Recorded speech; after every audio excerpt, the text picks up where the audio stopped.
So tonight's show is a show about rape as a weapon of war.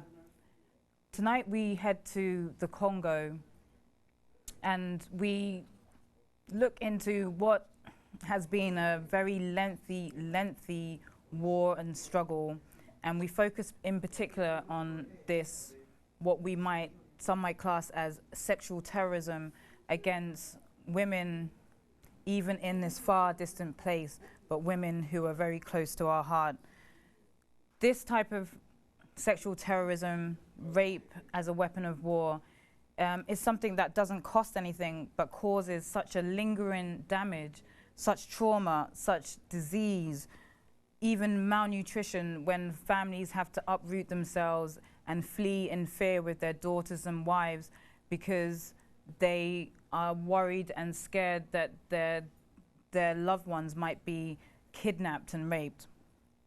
So tonight's show is about Congo, and we have a beautiful guest who has joined us tonight on Ancestor House. His name is Yaa Lengi Ngemi, and tonight we shall be talking about our people in Africa. Welcome to Ancestor House. Come on in and enjoy the show.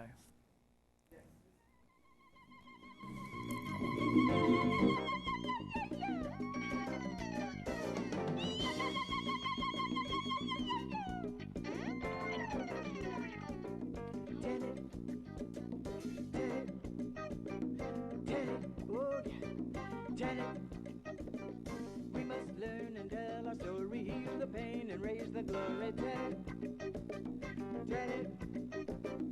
We must learn and tell our story, heal the pain and raise the glory. Tell it.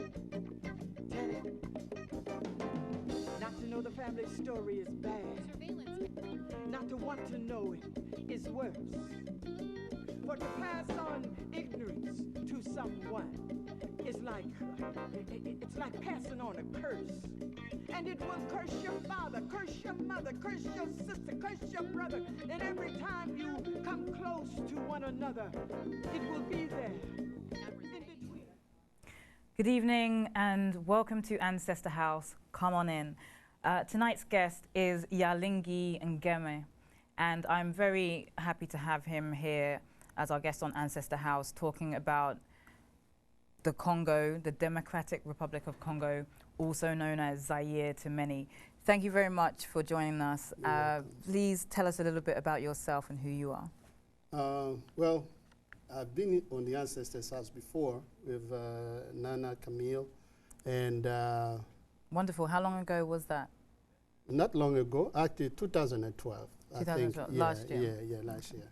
But you know, I live in New York, originally from the Congo, which was called Zaire, and I'm here as a scholar, historian, but also as an activist for what has been happening in the Congo. And we have been going through the struggle of trying to raise the issue before people, and all people, especially the people of African descent, because what is happening in the Congo is really what we're calling it's a holocaust that is happening. And the women, raping women in a weapon of war enters into that context of a holocaust that today has consumed over 9 million lives in the Congo. 9 million Congolese have died. And so within that context where you have women and little girls become victims, they are victimized, they are being used to destroy the entire society, entire community, because once you destroy a little girl or you destroy a woman, you're destroying the community, you're destroying the family, you're destroying the village, you're destroying the people. So that's what has been happening, but within that, so this is happening within the context of that Holocaust taking place in the Congo. So that has been what we've been engaged in to try to raise the issue before the people, try to get this to be stopped. So tell us, if we go back a little bit into the history of Congo, how did this war that, you know, everyone knows as war, but doesn't really know, like, you know, what are the real bones of how it got started? How did it start? Well, this right now, let's say from 1996, we're going to the 17th year of this Holocaust. It started in 1996. If you remember, most people remember that in 1994, there was what is known as Rwanda genocide. Now, the Rwandan genocide happened in Rwanda. Rwanda is a small country next to the Congo. And within that country, there are two major groups of people that live there, the Tutsis and the Hutus. And you have the Tuwa, who are a very, very tiny minority.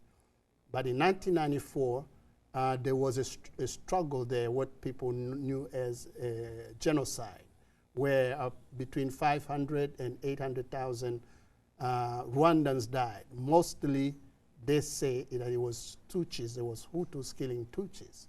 But after that war, well, from 1994 to 1995, that genocide ended with the assassination of the Rwandan president, Habyarimana, and the taking over by another Rwandan by the name of Paul Kagame, who became president, who took over during the war after the fighting.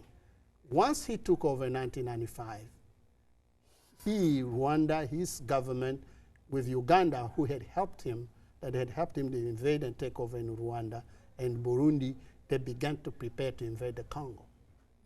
Invade the Congo, and so to invade the Congo, they invaded the Congo in 1996, using a Congolese by the name of Laurent Kabila as a front. So that way they're saying we're going to the Congo to help him get rid of Mobutu. So in 1997, in July of 1997, they reached Kinshasa, the capital city of the Congo, with Mobutu, the dictator, fleeing, leaving the Congo. So then that's when they changed the country's name, went back from Zaire to the Democratic Republic of the Congo. Right. So once Rwanda and Uganda invaded the Congo and they took over, once they took over, they began to take resources out of the Congo. Now, when they began to do this, I mean, first of all, what was their motivation for entering into the Congo in the first place? You know, was resources. Yes, but were there any other people involved, or was it literally, you know, the Hutus wanting to take this step? No, actually, the Tutsis. Now, the official reason that Paul Kagame, who's a Tutsi, gave was that we're going into the Congo to go after the Hutus, supposedly who participated in a genocide in Rwanda. That was one of the official reasons that they gave. But the plan was, and the United States under Bill Clinton administration, they're the one who have actually provided weapons to Rwanda and to Uganda. The United States sent soldiers, trainers to train them into the use of these weapons, and actually sometimes participate in the invasion of the Congo. So the reason was they were going after the Hutus. But that wasn't the reason, that was a pretext. But the reason was to seize the resources of the Congo, to seize control of the Congo and its mineral wealth. And then it has a huge mineral wealth. It has huge mineral wealth, that's right. And you know, and we have to, you know, also consider us in the West, our ethical reality when we come to deciding, you know, on the products that we use, because whether it's our laptops or our computers, you know, or our mobile phones, all of these resources come from the Congo with the cobain and the gold and etc. That's right. So we're complicit in a sense and active participants in this. Yes, actually a journalist from England wrote a piece on that where he says that this war, this Holocaust in the Congo has to do with us, as you're saying, because we are the one using this material. The coltan that is used to make cell phones, iPads and all of that, MP3s and all of this, 80% of it comes from that part of the Congo where 9 million people have died. So that was the plan by Paul Kagame, Yoweri Museveni, Burundi, Bill Clinton, and the mining conglomerates that funded the war.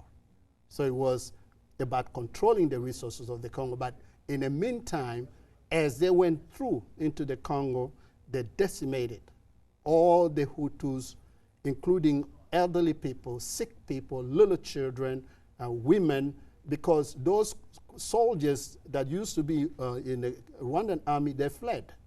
But it was the feeble ones, the weak ones who could not, flee. So those are the ones who were decimated. About 500,000 of them were killed. So this was between 1996 and 1998. They killed over 500,000 Hutus and some moderate Tutsis that had fled also, because when Paul Kagame went into Rwanda, they didn't just kill Hutus. They even killed the Tutsis who were living in Rwanda, because they said that they were living together with the Hutus and therefore they were accomplices with the Hutus, therefore they needed to be destroyed. So, but after 1998, once that was done, now the Rwandan army, Ugandan army, effectively controlled the Congo. Eastern Congo, they occupied it. The government in Kinshasa, the Congolese government, what they did was they put Laurent Kabila as president, but he did not have an army, he did not have a government, so they controlled even the government. They took the general, James Kabarebe, who was the chief of the Rwandan army, made him become chief of the army of the Congo. So there's a lot of different things, negative forces at work. Exactly. And, and it seems like the one thing they have in common is this like greed and thirst for all of the minerals to literally rape Congo of these mineral resources and, these amazing resources that it seems that 9 million lives are worthy of, being destroyed because of this. Now, if we now, move forward to where we are today. Right. That begins in 1998. And that's to today, right. This is the one we're talking about here.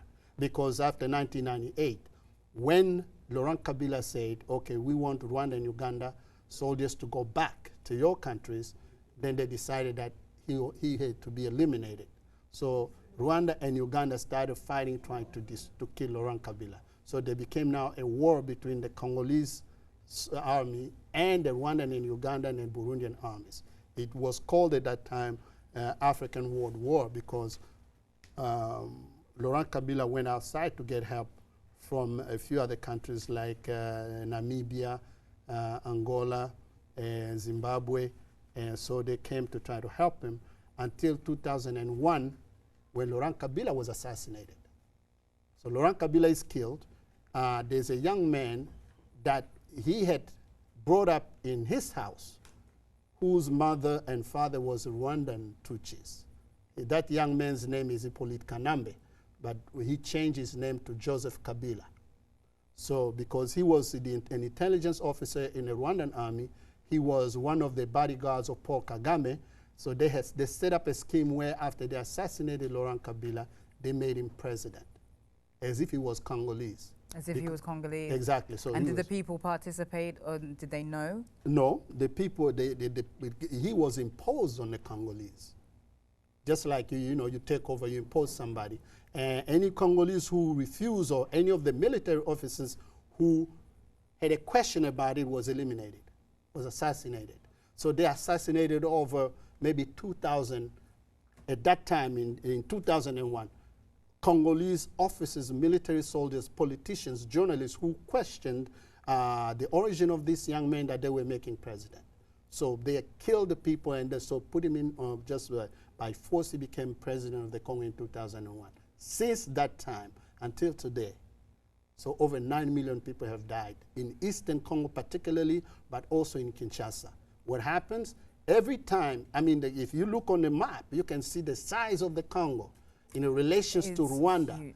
Right? It's like Belize compared to the United States of America.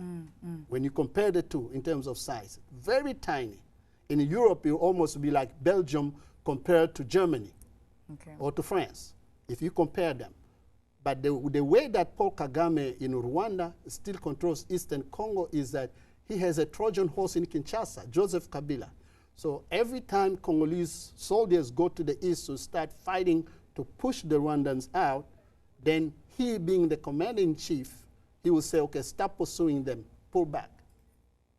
Now, these are the people who are killing, raping, destroying in the Congo, but the so-called Joseph Kabila, Hippolyte Kanambe sometimes will not send them the weapons that they need to fight the war, so they have to pull back and run away. So that scheme has been going on since 1998. That's why it still continues until today. So all these years, women,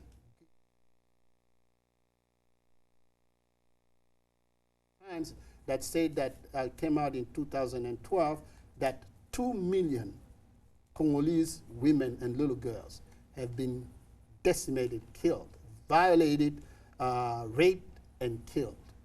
And that they said the rate that is still going on, a little girl or a woman is gang raped 1 every minute that passes. Every single minute that passes. Every single minute that passes. And then this is a thing where, you know, for so long, and we're talking about like even since '98, like the last 15 years, yes, that this is being something continuous, and That's then right. the level of media attention that it's been given is sparse, to say the least. So it doesn't exist. So it's quite difficult to hold it in people's imaginations to actually understand, you know, what exactly we're talking about here. Yes. But we're not talking about, when you talk about, you know, talk about rape and Yes. the 2 million women and children, you know, Right. we say these, you know, categorized quite easily, That's but right. when we're talking about that, we're talking about also 1-year-olds through to women in their 90s, That's right. That's right. being violated, but That's at the right. same time, the ones who survive, you know, are completely mutilated, but That's others are also killed That's as right. well, and That's you know, and burned. and burned. That's right. And you know, how do we project this into the forefront of, you know, what's going on now, when people are, you know, at home and saying, well, you know, I've got all these other issues, and somehow this is a distant war so far away, we hear about it, it's atrocious, Yes. but you know, there's not that same motivation that to jump up and do something, to take action. Right. Right now, what we are doing is we are actually, not us, but in 2010, there was an article that came out in the New York Times by a writer. He's been to the Congo numerous times, Nicholas, what's his last name? Nicholas. He writes for the New York Times? Christophe, right. He writes for the New York Times. Okay. Nicholas Christophe. He's been to the Congo. 2010, I think he went to the Congo, and he went to Panzi Hospital, met with Dr. Denis Mukwege. He saw how women are destroyed there. But when he came back in 2010, he wrote a piece in the New York Times comparing the Holocaust, the Jewish Holocaust of World War II, to what's happening in the Congo. And he said, he wrote, and let me just read the couple of sentences. He wrote this, he said, it is easy to wonder how world leaders, journalists, religious figures, and ordinary citizens looked the other way while 6 million Jews were killed in the Holocaust. And it's even easier to assume that we'll do better today. Then he says, he writes, but so far, the brutal war in Eastern Congo has not only lasted longer than the Holocaust, but also appears to have claimed more lives.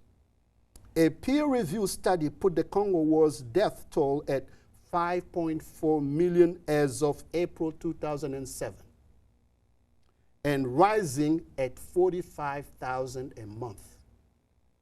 That would leave the total today, meaning 2010, the total today, after a dozen years, at 6.9 million in 2010. So he's comparing the Holocaust, the Jewish Holocaust, with what's happening in the Congo. And that's why before I used to think that, well, it could be because those dying in the Congo are black, are Africans. That's why nobody cares, and it's going on now for 16 years. But when I read what Christophe wrote, Nicholas Christophe wrote, then it dawned on me that even when the Jews were being killed in Europe, right? For years, until 6 million died, the United States and all the powers of the world didn't want to get involved, just like today. So that's why he says that it's even easier to assume that we do better today. That today we will say, okay, because the United Nations had said that wherever genocide or Holocaust is happening, it's going to be stopped. But as he wrote, today the same thing is happening. Right now, over 9 million people have died, and yet the world is still looking the other way.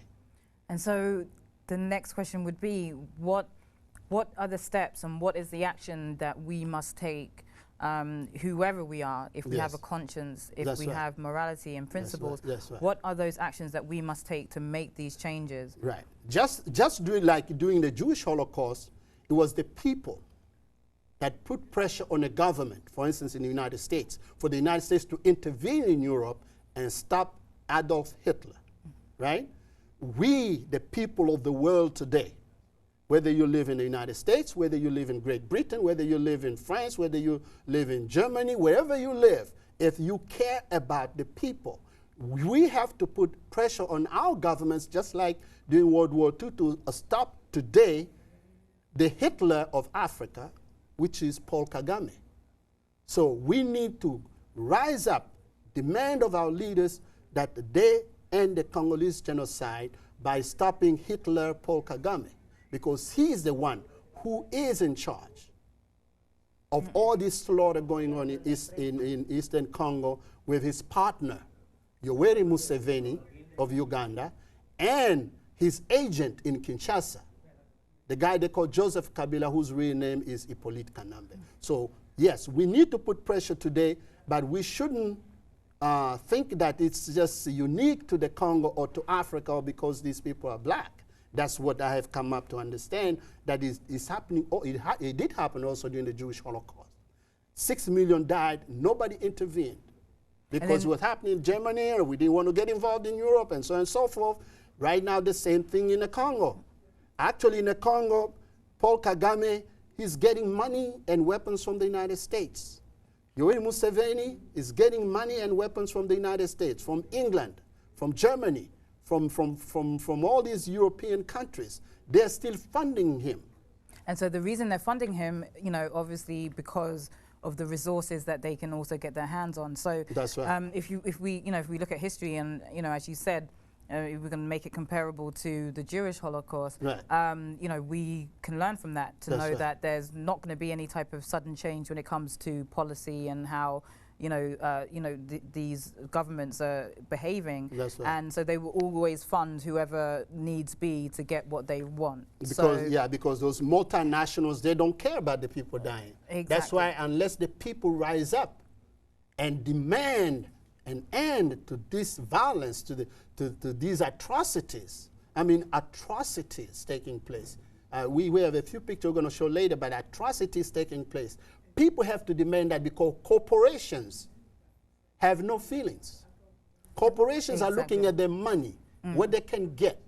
People dying. So when you have a Hitler, Paul Kagame, who's also or the people from Rwanda that used to work with him are saying that he's bloodthirsty, Paul Kagame, Hitler Paul Kagame, and therefore he doesn't care how many people die. Exactly, and also, I mean, he's also given a free reign. Exactly. And you know, it seems like, and also from what you're saying, that we can't sit back and wait for, you know, the media to suddenly say, well, this is absolutely atrocious, because we already know it's atrocious. And even if we look in just, you know, America within the last year, you know, 26,000 women from, you know, the American forces have been raped. So now this is on home soil. This is, you know, from a country that we understand has, you know, a moral, a rule of law and due process, which doesn't necessarily apply in these cases for these women. So now we, you know, we take that when we go to the Congo and we look at 2 million women who've, you know, been through these atrocities. And what I felt was really interesting, you mentioned him earlier, the doctor from the Pansy, Mukwege from the Pansy Hospital. Right. And it's really interesting what he says about how where is it now? The whole idea that it's not about you know, it's not just about the moral principle, but it's also the fact that, you know, if you look at it as a, you know, rape as a weapon of war, he says, you know, if you really consider this idea of rape and what it conjures up when we think about it, it's really bad. But he's like, it's almost like for him, you know, we need to find different word because, you know, the word rape, and when you compare that to what these women actually go through, it doesn't describe it. It really does not describe it. No, it doesn't describe it. It hasn't described it. In 2007, there was a woman who went to the Congo, who wrote for the magazine, Glamour magazine, Eve Ensler, who is the head of the movement, the V-Day movement, who wrote the Vagina Monologue. When she went to the Congo, she met Dr. Denis Mukwege, interviewed him. But when she went there, what she saw, as you say, when she came back, the only thing she can write was, I just returned from hell. All she could do is call it hell. And she actually, she said, for the life of me, I don't know how I can describe to you the things that I saw without you turning back and refusing to even listen. Because not only they were gang rape a little girl, but then they would take, for instance, a pistol and shoot her through her genitals. Or then rape her now, after they rape her physically, then they would take either a bayonet or a stick and rape her again until her parts are destroyed completely. So Dr. Mukwege is right. It's really, the word gang rape does not begin to describe what these women go through. And some of them, after they rape them, they mutilate them, or they will kill them and then carve them. And they carve them with a knife and take away the genitals with them. Leave the person like that. So it's incredible. So what is the root of this? I mean, you know, even if you know the psychology of this is so horrific that you know, the trauma for these women is one thing, but then, you know, and a lot of them, as we know, have been, you know, child soldiers and, you know, very young, you know, in terms of their maturity. For them to go through such a brutal act with women who could be their mothers, their sisters, you know, and then still go on. And some of them survive. Yeah, some of them survive. And can you imagine the psychological damage, the emotional damage that these little girls and these women go through when they survive this kind of trauma? It's impossible to describe it, but yet they survive. And the reason why Paul Kagame's soldiers and militias, they do this, because they want to clear up completely that eastern part of the Congo, depopulate it, destroy it completely. That way they can occupy it and annex it. Therefore, it becomes a perpetual exploitation of the Congolese resources. So that's the purpose for that, because they want to completely destroy the Congolese community, the Congolese family, the ethnic groups that live in that area. Either displace them or destroy them completely, and then so that they can now replace them with their own people. So now they're beginning to speak about the Tutsis of the Congo, or the Congolese Tutsis, after they wiped out 9 million Congolese. So now they're saying, okay, these Congolese Tutsis deserve to have a land after they have wiped out all the Congolese in that area. Without forgetting, forgetting the history, not without forgetting the history that the Congo never had any groups that were in Rwanda or Uganda or Burundi in terms of the Hutus or the Tutsis. Because during colonialism, Rwanda and Burundi used to be a colony of Germany before World War II. It was never a part of the Congo. Only after Germany lost the war that they took Rwanda and Burundi, gave it to Belgium to monitor it until the time of the independence came. And in the Congo, you don't have no minority, no majority. We have almost 300 different lingual groups. The Tutsi is not one of them. The Hutu is not one of them. But after independence, the Congo was always open to the Hutus and the Tutsis. Every time there was war, in their place. They came to the Congo like everybody else, and they lived all over the Congo. In fact, Mobutu's government had people who were Rwandans who were in the government, because the Congo had an open policy of anybody, any African who can contribute, they will come and they will give you a job. Whatever you can do, you can do. So it seems it's all a mess, yes. right? It's a complete mess. And, yes. And as part of the consequence of this huge mess that, you know, I would love to hear solutions of how we can turn that around. But even just, you know, let's deal with some of the consequences of this mess, which is, you know, one, we have the child soldiers, which is, you know, one thing, but what we're talking about today, this, you know, the gang rape of women and children, right. and the Holocaust, you right. know, and to let it be known that this is a Holocaust, and right. you know, 9 million people, and they say the most since World War II, and That's we keep right. saying this, but this is, you know, it's almost like a singular act that we need to really define because of the longevity of it. Exactly. And as Nicholas says, not only has it lasted longer than the Holocaust, but it had claimed more lives than the Holocaust. So the solution is very simple. We in America, for instance, have to demand that President Obama ends this Holocaust. It's as simple as that, because America is still supporting Rwanda. Whereas today we have proof that Paul Kagame was actually responsible for the killing of the president of Rwanda, Habyarimana, which sparked the Rwanda genocide. Not only that, we know today that when the Hutus were not killing Tutsis fast enough, Paul Kagame gave orders to his Tutsi soldiers to kill even Tutsis in Rwanda, so that can cause this destabilization, so that they can go all the way to Kigali to take power. So we know that Paul Kagame is responsible not only for the genocide in Rwanda, but also for the Holocaust in the Congo. And I always say, if President Obama does not know that, what is the CIA doing? Why aren't they telling President Obama the truth? Why are they covering this up? Like they covered with the Holocaust of the Jews in Germany? And so we know the answer to that? Yes. The resources. Yeah, we know this, the resources, but however, you know what I say?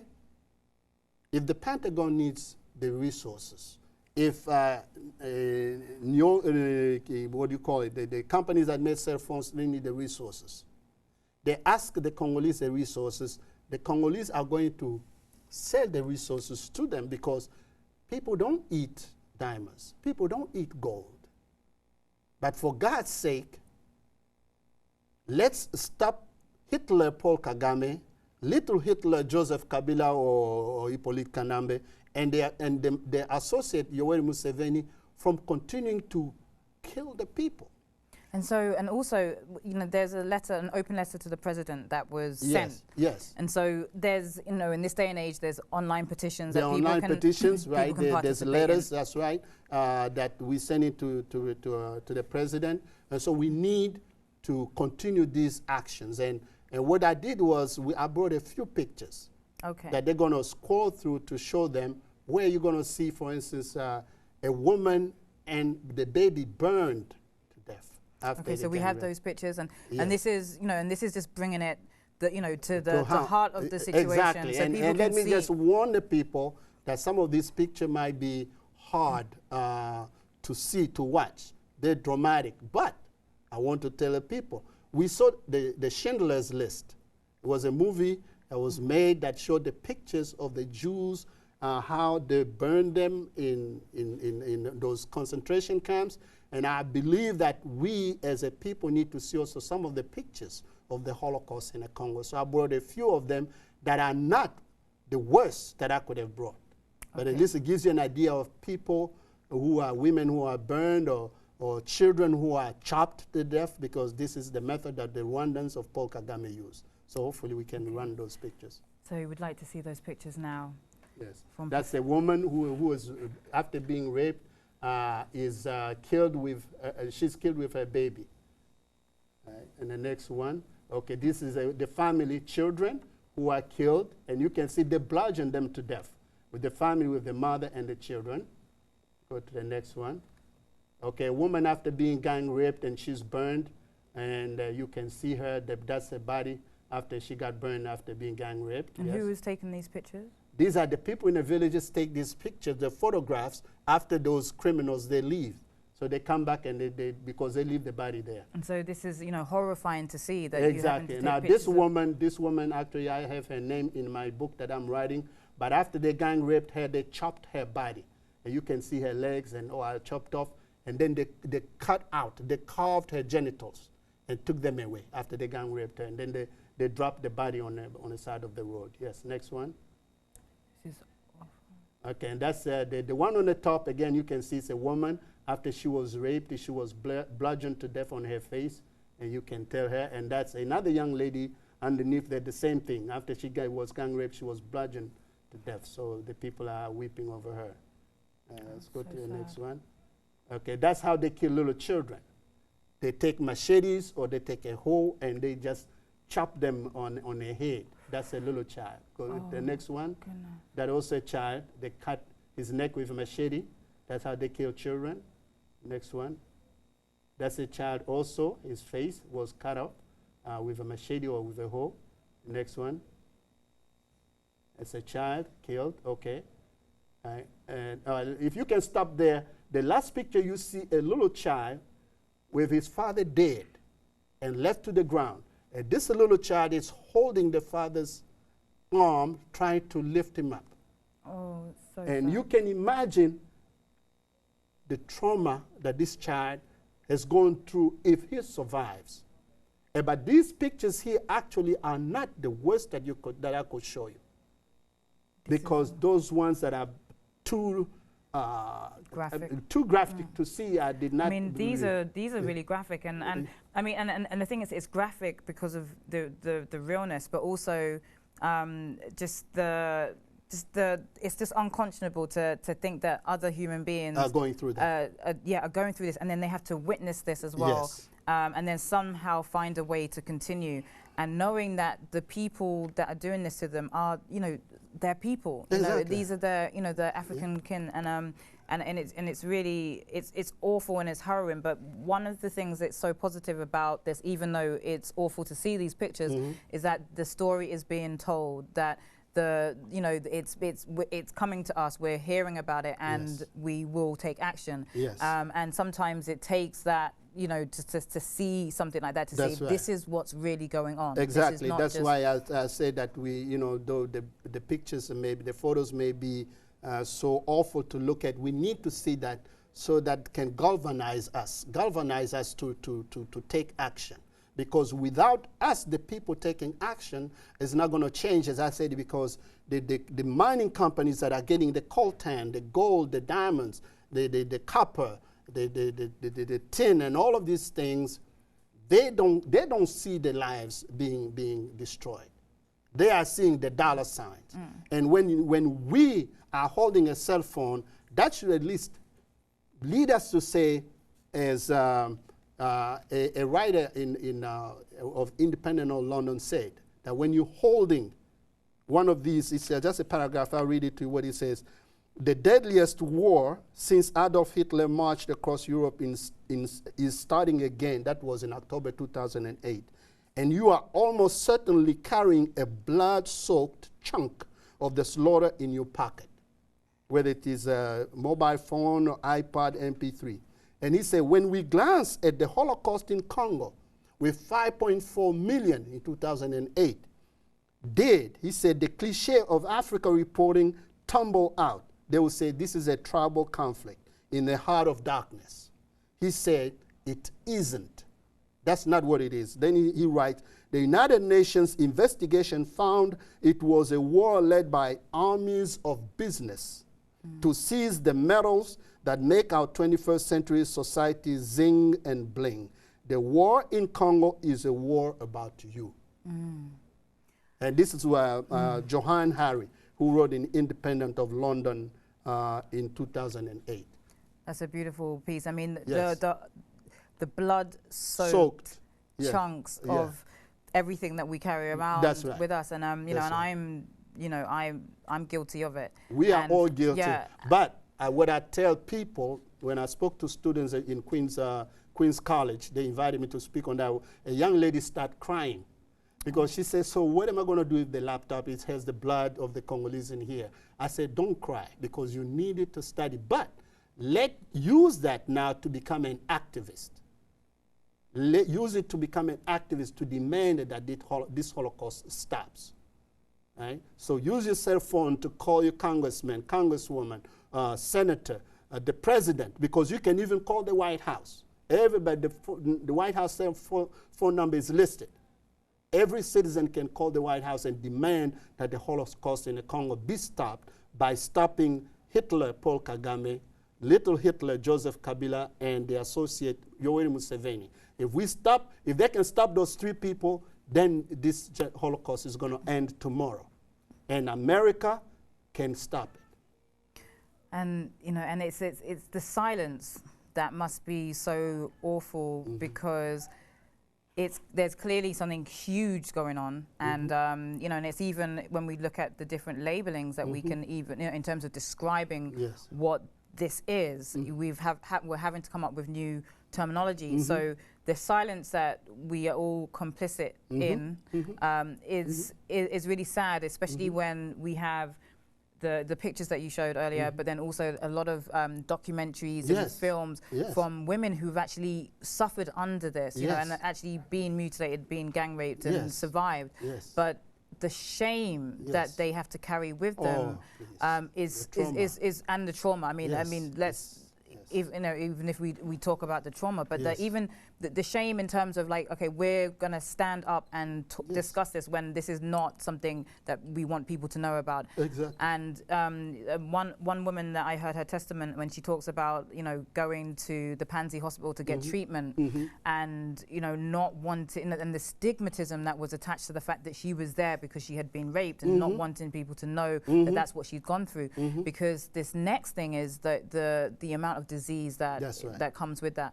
And so I was gonna, I wanted to find out from you and have you tell us more about the, you know, the reason behind, you know, the force of it, you know, in terms of like this such a negativity that these soldiers are able to perpetrate, you know, and ongoingly. And we were talking about, you know, the trauma of these women, but then, you know, you're also looking at these young boys, some of them who have been instructed by their commanders to go into that village, and you're going to rape those, and you're going to kill the kids, you're going to do all of these different things.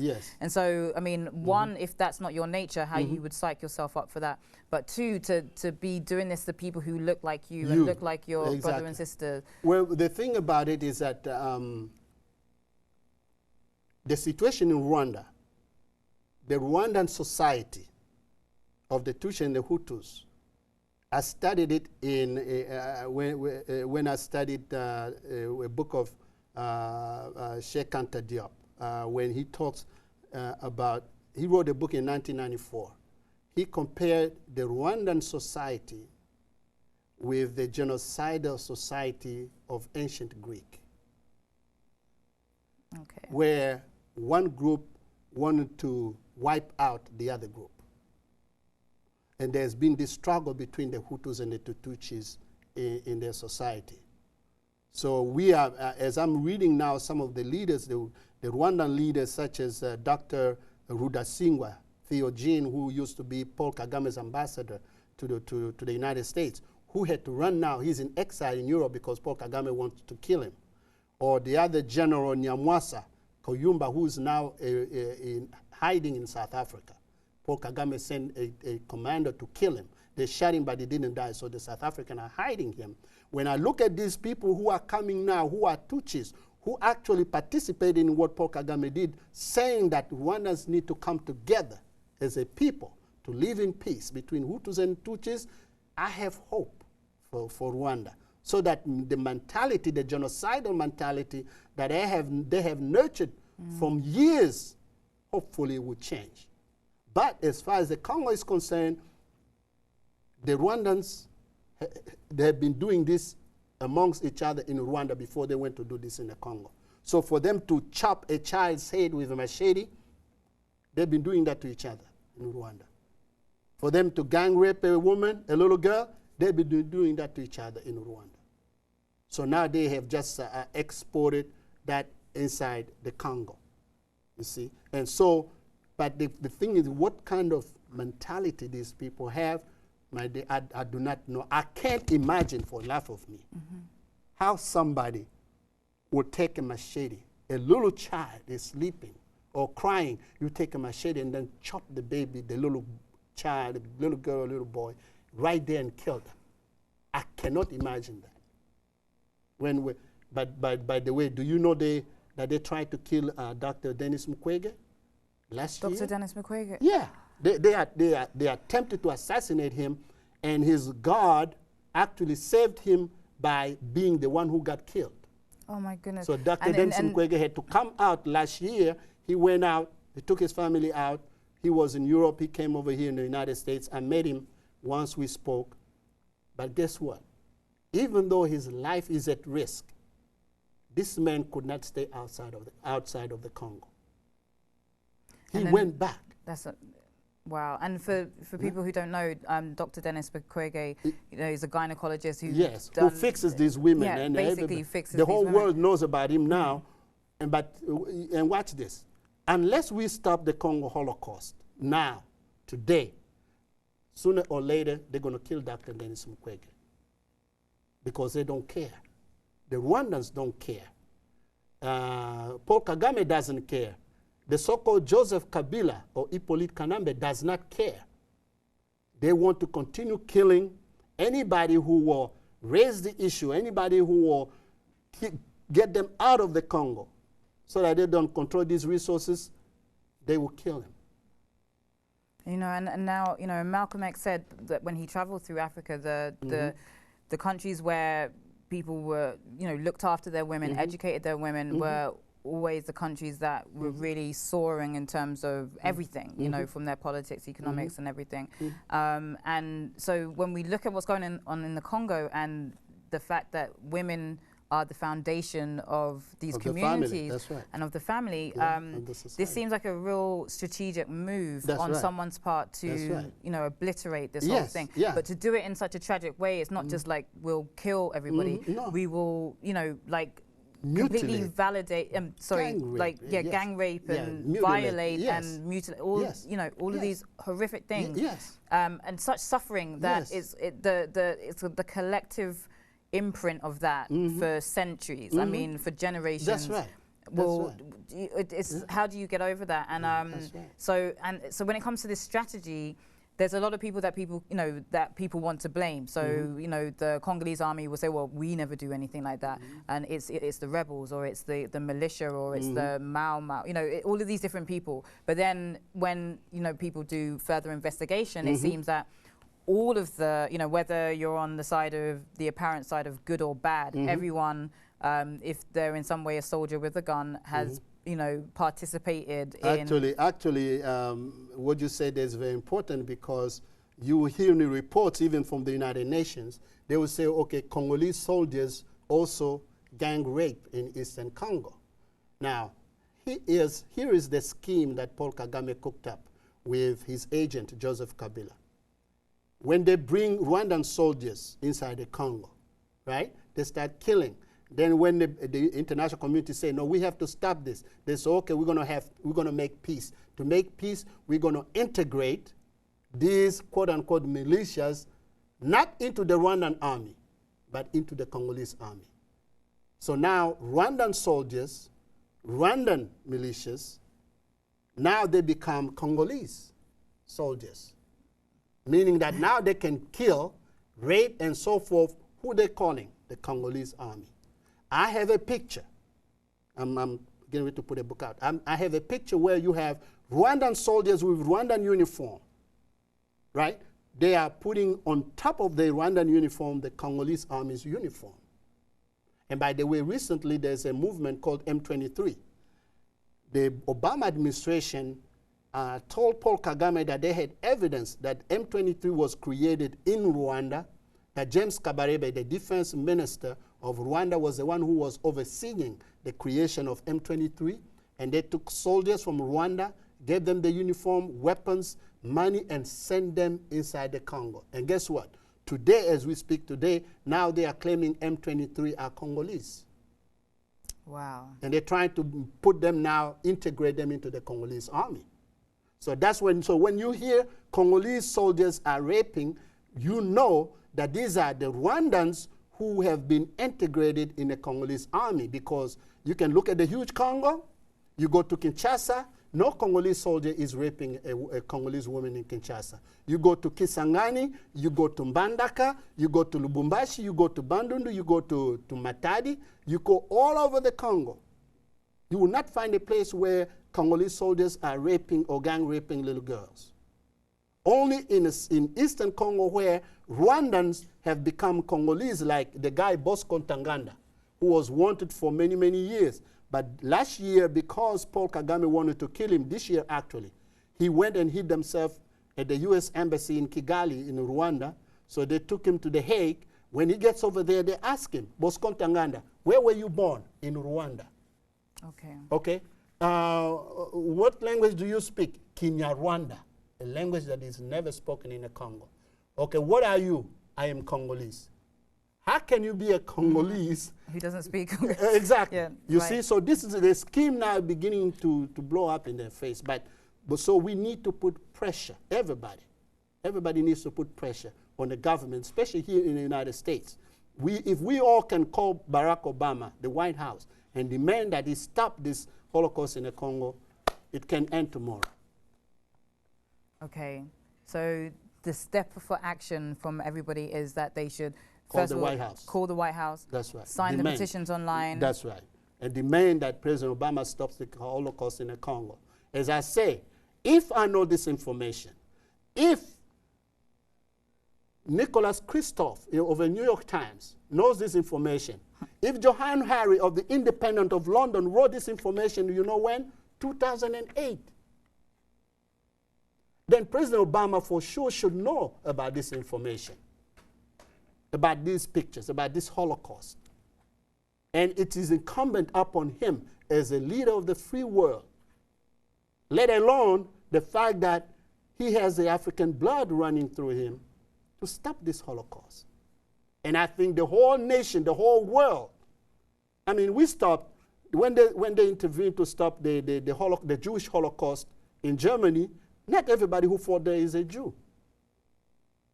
We should do the same thing for the Congo. You don't have to be from Africa. You don't have to be African for you to stop that Holocaust. And yes, Paul Kagame is the Hitler in the Congo, just like Adolf Hitler was in Germany. And it's a matter of our consciousness. Exactly. And our moral principle. And, Exactly.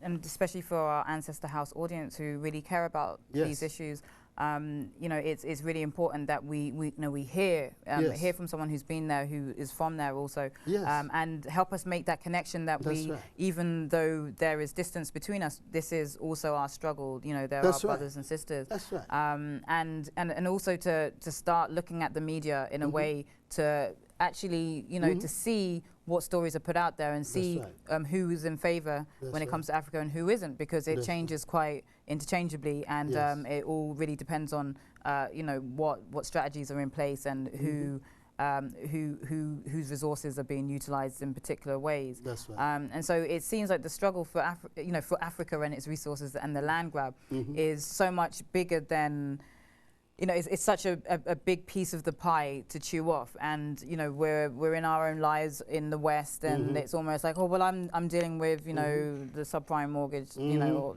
the recession, whatever. So for those people who are sitting there and they want to take action, and yet feel that their condition is just as as bad.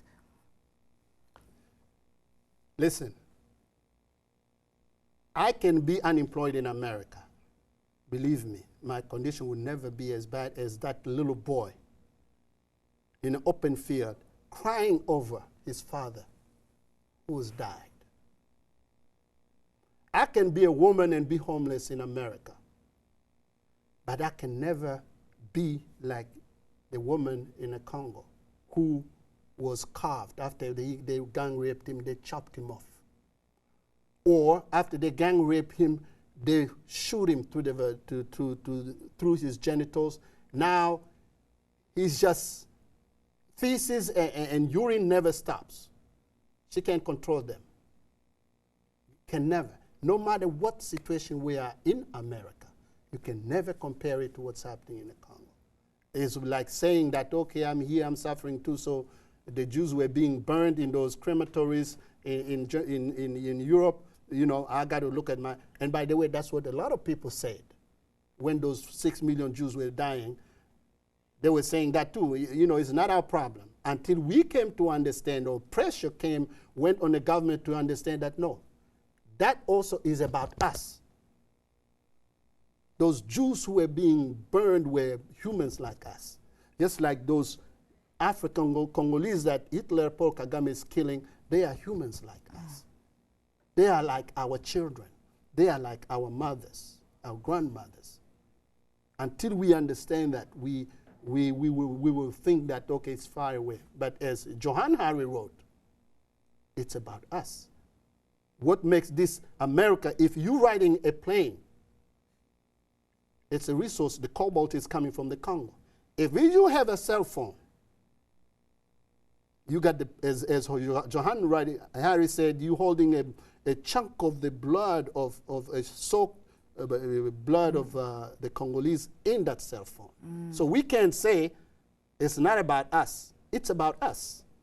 The soaked blood chunk of whatever it is whatever you're holding, that's right. Exactly. That's right. And it shows, it holds a mirror up to who we are, and we do have to ask that question of ourselves. That's right. In terms of, you know, what are we happy to deal with. Thank you very much. Yes. This has been Ancestor House. Yes. Thank you, Professor Yaa Lengi. Thank you very much. Bless. Thank you. Thank you. Thank you. Yeah. It's a very the pain and raise the glory, tell it. We must learn and tell a story, heal the pain and raise the glory, tell it. Not to know the family story is bad. Not to want to know it is worse. For to pass on ignorance to someone is like, it's like passing on a curse. And it will curse your father, curse your mother, curse your sister, curse your brother. And every time you come close to